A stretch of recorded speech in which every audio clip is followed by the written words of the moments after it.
you are a young man, Yeah. and I'm hearing a lot the current internet zeitgeist these days about how young men are in crisis. Can we talk about this? Okay.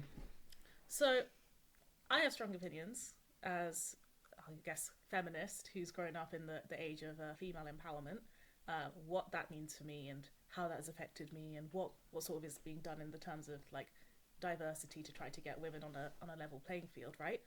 And suddenly there seems to be, I would say, suddenly in the last year or so, and growing recognition of it for the past couple of years, men do not like this. Yeah. And there's been sort of like an indirect messaging that I think a lot of young men have been fed, that female empowerment is a zero sum game for men.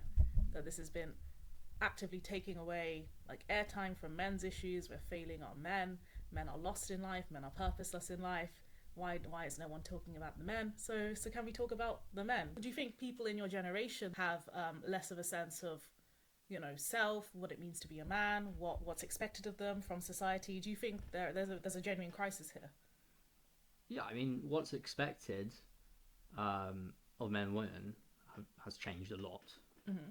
since really late late last century with the feminist movement. But naturally, when you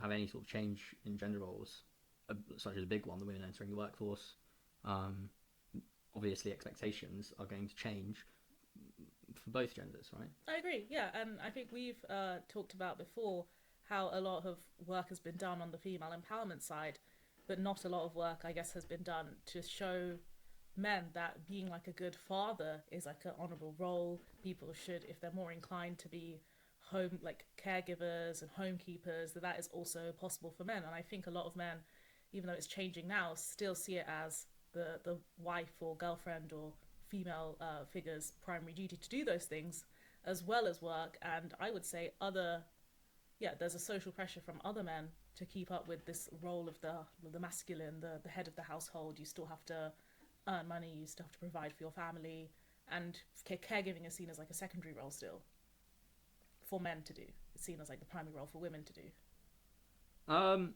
yeah, that's probably one of the main contentions. Um, Obviously, when you have half the workforce that wasn't, half the population wasn't working before, now they're working. Um, that they had, when that is, previous commitments and previous responsibilities before joining the workforce. And what happens to that now that they're working? Well, probably the expectation is that now both parties are going to equally contribute. Yeah, we'll share the burden. But I think that hasn't happened, right? Mm-hmm. Um, And this is a why? feminist talking point that women are now expected to do both, you know, working full time and the majority of the childcare and rearing of their children. Are you seeing the same evidence I'm seeing? That lots more videos are being made now about sort of like men's mental health, the focus on male suicides, the focus on um, women outperforming men when it comes to school level education, university level education. Now, this hasn't really progressed all the way through the pipeline, right? There is still huge gender inequality in like upper management, CEOs, any level of like power in male dominated industries. Still haven't seen like women come in and be massively successful, but at the lower levels we see that men are underperforming their female peers. And I think some men are using this and sort of like weaponizing it against the feminist movement, that like too much attention has gone to women. And do you feel like I that in don't know, your? when you say too much. I mean, as a in relation to what? It's certainly true that more attention has gone to women than men, Mm-hmm. and now we do see men are falling behind. I know in my course in university, I'm one of the very few men in the room. It's by the vast majority What course is are women. this? Politics, and you'll see this in most of the humanities now. Even the law events I go to, the vast majority is women. Mm-hmm. Um, and I think that's going to be an issue moving forward. More attention is going to have to be given to the men left behind. Um, even in the recent downturn in the market, the majority of the layoffs have been men. Women have fared quite well under the recent Is sort of this hang on? Is this not because the layoffs have been in back office like IT functions that were heavily male dominated to begin with? Well, this is probably true. Yeah. Because what you're recounting with your course is certainly not the same at mine. I did a STEM degree in my physics class. There were 20% women, and of that, fewer even still that did straight physics. A lot of them did physics and philosophy. So I would say women have always been encouraged to go and study arts and humanities more than they've been encouraged to become programmers or like STEM graduates. And those are the people that get into those like white collar careers to begin with. And in those industries, you have a hire and fire culture. When times are good, more people get hired from STEM. When times are bad, more people get laid off from these roles. It's kind of, I actually think, and I thought this when I was choosing my careers as well, that programming and these like STEM engineering jobs are kind of like the factory worker of this industrial revolution, right? And I knew even back in like 2015 when I was choosing which career to go into, why did I not go for computer science? Why did I not want to become a programmer? Because I knew that it would become so pervasive in every industry that you need to have technical skills, that eventually there would be a massive equilibrium, like downward pressure on wages in those industries, because there would be loads of graduates attracted to it by those high initial salaries. And what we've seen is just a recent market correction saying there is oversupply of graduate engineering talent now. And again, this is a male dominated industry, and for a couple years in the mid 2000s there, we had like people on multiple six figure to 7 figure salaries in these very industries, and that's still dominated by men. Whereas I don't know if the humanities graduates in your course are going to get to those salaries in the first place, even if they're more likely to graduate with firsts or whatever. Well, statistically not, probably not. No. Yeah. Um, But it's interesting here, you're kind of arguing against what I'm seeing, and I'm kind of trying to argue for it. But you know the YouTube channels. I'm not even calling out the Andrew Tates here. I'm calling out the everyday channels that are more just geared towards a male audience. Are kind of all pushing this narrative that we don't care enough about men. well, that's probably true. In our generation, a lot of the support and help going through school has been tailored to getting women into STEM or helping women. And the argument is that it's okay that previous generations and our grandfathers or our parents' generation, the men had most of the roles because the women had. When did women get credit cards? Like the 90s or something, or before that. I don't know. But So we could own property and things. yeah, you can own property later. later, but the point is, this is a shocking gotcha fact. yeah, I know. It's something. It's sort of something of the past that our generation, hasn't participated in, and it feels like this generation of men, is sort of being left behind and sort of lambasted for things that happened, 50 years ago. Mm-hmm. So they don't really have any. We never experienced the good times that were to say the manufacturing booms and working in a factory, sole income households. You could provide for an entire family with just your factory. I don't know how true that is, but that's certainly the perception. Let me pick up on something you said there and change topics slightly. I think personally there has been a massive this is observed an uprise in women wanting more traditional household setups now. The so-called Tradwife, stay-at-home girlfriend, soft life, quiet quitting, all of this points, and this is, in my opinion, a recession indicator, that we are not like our mother's generation. So Gen Z are choosing to opt out from full-time work and full-time upbringing, and now I think that is putting more pressure than ever on the men they're dating to be the sole breadwinners of families, even though the economic environment we live in has completely changed and now requires dual incomes. Now, I feel really sorry for men being put in the spot of, if you want a family, you're more likely to have to be a breadwinner as well as, take on your fair share of the household, blah, blah, blah. And I think some women I know, and I think slightly like this, or used to think slightly like this, still expects that kind of contribution from men to be greater financially, but now also equal representation in the household. Or going full traditional, you're going to go out there and raise, you're going to provide for a family of 3, including your stay-at-home wife. Yeah, I mean, that's probably a separate issue, which is certainly true. on the whole, women have now, catch 22. They're in careers now, and they also have to do most of the things around the house. Um, However, I don't know how true it is that there's a significant proportion of women that fall under this umbrella of stay at home, or what even is it if they, called? it's Tradwife. Tradwife. Well, even if they I can't don't do think this it, is a significant portion of the population. I think but I probably think the vast more. majority of women still like careers and Yeah, I think vast majority of women still like earning some of their own money, but I think Tradwife is very aspirational in that most women won't achieve it, but they are looking for men to be able to fulfill that role for them. So they want the option to be a Tradwife, you know?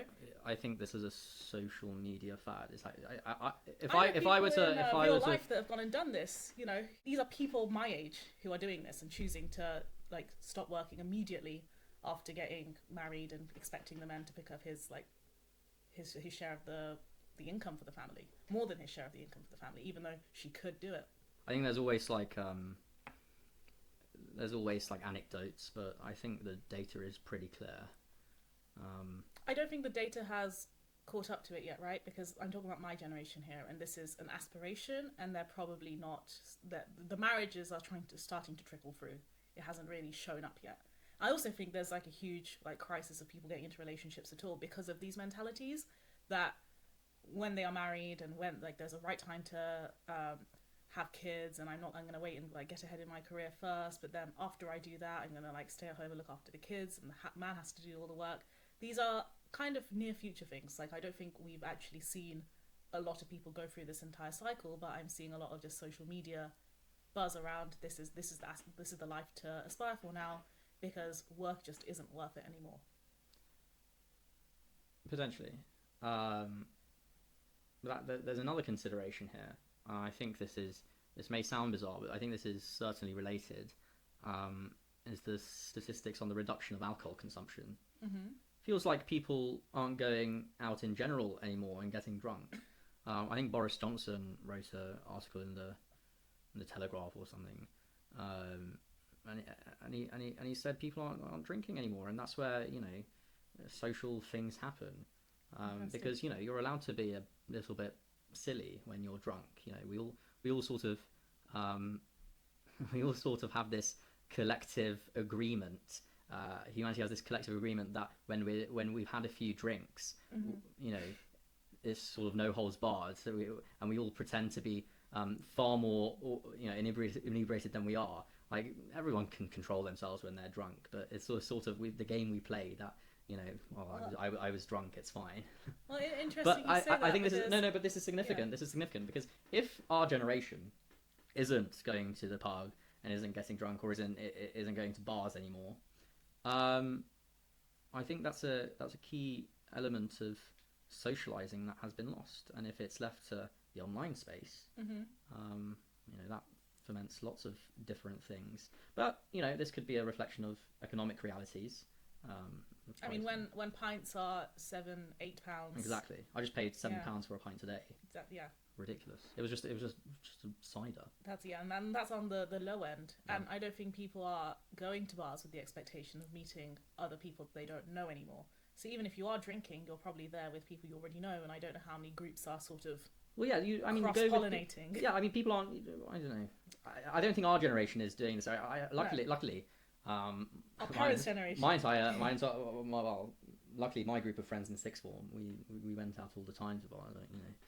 I don't think it's happening anymore, really. Yeah. Especially the more what do you call it, socially conscious in our generation. Yeah, but also interesting you say that people have to drink alcohol in order to overcome like the inhibition to meet people, right? Because I think there's a huge amount of I'm hearing apprehension from men. Approaching women is now seen as like really difficult, and they especially don't want to mix alcohol I don't mean to say it's just that. I mean that's certainly a part of it. Yeah. I think but doing anything while drunk, I mean you're just more adventurous. You sort of you're more communicative. It's a social lubricant. You have new ideas, and you do silly things, you do dumb things, I think it's great. Maybe the process of dating is not seen as like a dumb, silly thing you just do anymore, right? There are people The process that of dating is have checklists, that have requirements. You have the main medium of actually selecting people to go on dates with is looking at a picture of them and choosing in like 5 seconds, if maybe half a second, if you like them or not, and moving on. Like, it's become more of a game, and it's become more of like a strategy game of maximizing all the qualities you want and minimizing the things about yourself you don't want to show. What do you think of Bill Ackman's advice? Like, would you agree that men just need to go up to a bar and ask a woman, "May I meet you?" See, I think Bill Ackman has followed my advice here, because he must have been absolutely wasted when he came up with that sentence. I don't think it makes sense at all. So, good on Bill Ackman for for following my advice and going out to get a drink. Well, But I mean, people argue that I think it relationship works for Bill Ackman because he's 6'3". He's 6'3". He's also a billionaire. He wasn't at this time when he's making these statements. He might have been like a lowly analyst. Well, my point is, like, dating and relationships in general are just a series of silly decisions, largely. Interesting, because I think this then gets to the crux of the issue, right? Life is a series of silly decisions. I believe that what you're saying might be representative of what men think about dating at your age, younger.